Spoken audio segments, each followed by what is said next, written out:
I see why you wanted a replay of that one, John. That's one of the best. Yeah. Hey, and by the way, we had Dave Bixenspan on, and he brought up the Freedom of Information Act on Pat Patterson, which was unbelievable. Jerry traveled with Pat back in the day, and he'd often say, Pat, why don't you ever go to a gay bar if you want to? And Pat go, no, they're following me. They're following me. And Jerry thought it was just, Pat being paranoid. But J. Edgar Hoover had a file on Pat Patterson. What? Yeah, tried to export him.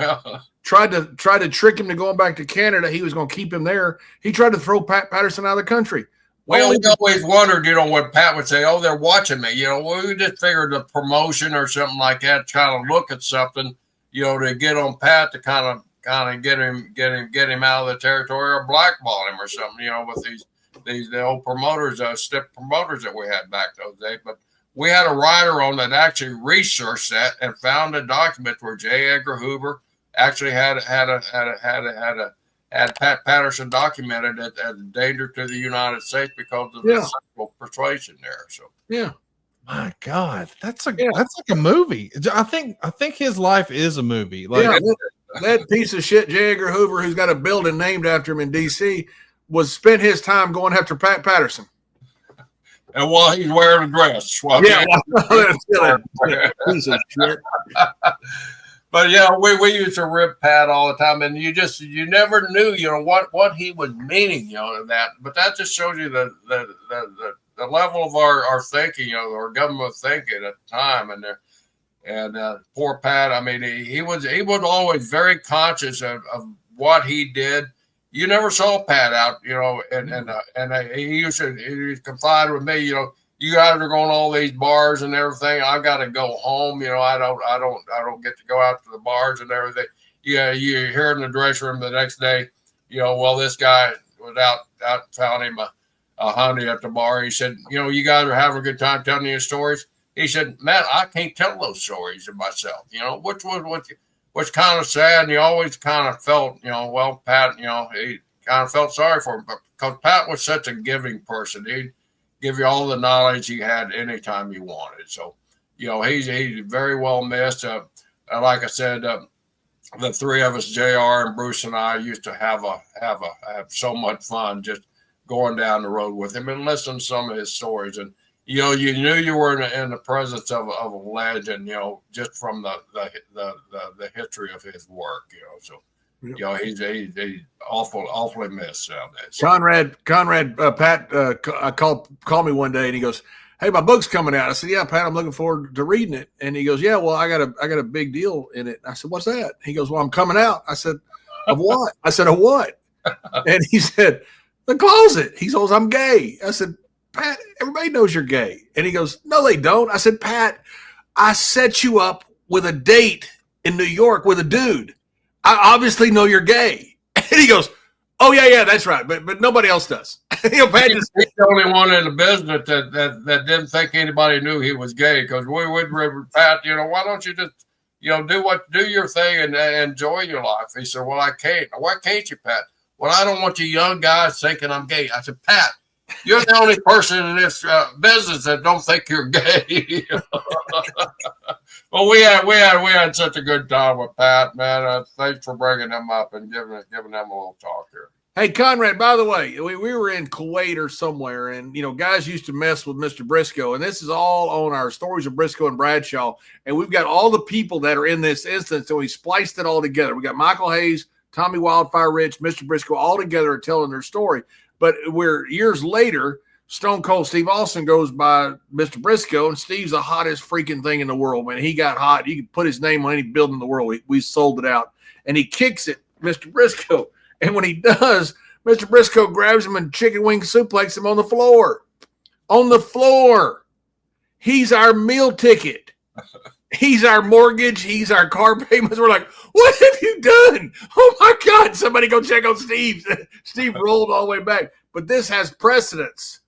Mr. Briscoe once ran over the hottest baby face in the world in Tommy Wildfire Rich in a car. Now, listen, Mr. Conrad, that's a felony.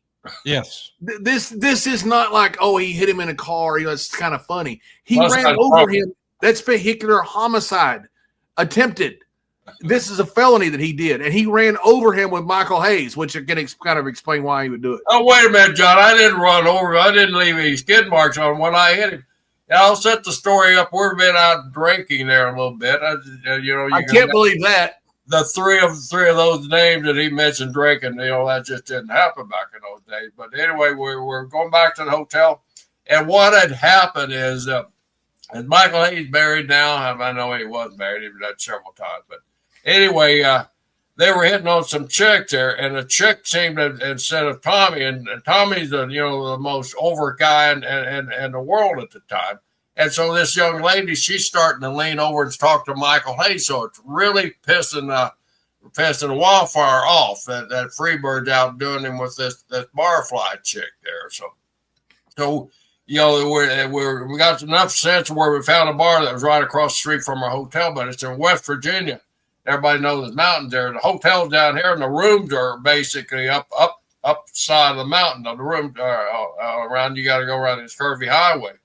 So, like I said, we've been drinking. I walked back to the car. Me and Michael and Wildfire said, "Come on, Tommy." No, I'll just walk up. So he pissed up Michael Hayes for trying to steal the girl, a barfly girl, and so I'll just walk up. So he starts walking up there.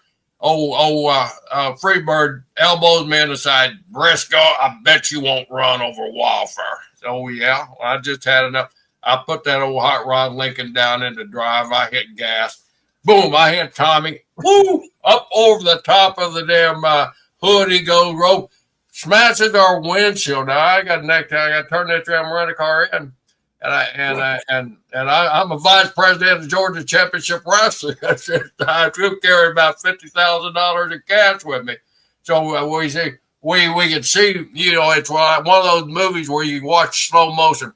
Wildfire, he hits that hood and he starts rolling. Well, you can just see that face start to roll up over the windshield as it's smashing in on it. All you see is Wildfire. He boom, and you hear this thud hit beside you there. And I'm thinking, man, I just killed Tommy Wildfire, rich. So I put the car in park, of course. I opened the door about the time. Wait a minute, what did Michael Hayes say to you? Briscoe, you just killed Wildfire or something like that. I can't remember exactly, but something like that. You just run over our mortgage or something. So I opened the door and I looked back at Tommy. Tommy's starting to get up. I said, Michael, he's okay. He's getting up. Well, fuck, let's get out of here before he kills us both, So I'm watching Tommy, of course, to make sure he's not limping. Now I got to explain to Mr. Barnett why his champion is all got damn road burns all over the side of his body and his face. This handsome young man from Georgia. And so you all right, Tommy? All right, you can leave me alone. So we pull off, and he said Tommy starts limping up. He still won't get in the car with him. He limps up and he walks up the stairs. He gets in his room. I call him later and he starts cussing me out. But yeah, that was all because of Michael P.S. Hayes. I nearly killed him.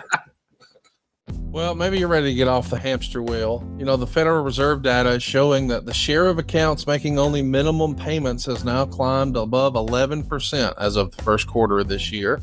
Damn. That's the highest level since they started recording and tracking this data back in 2012.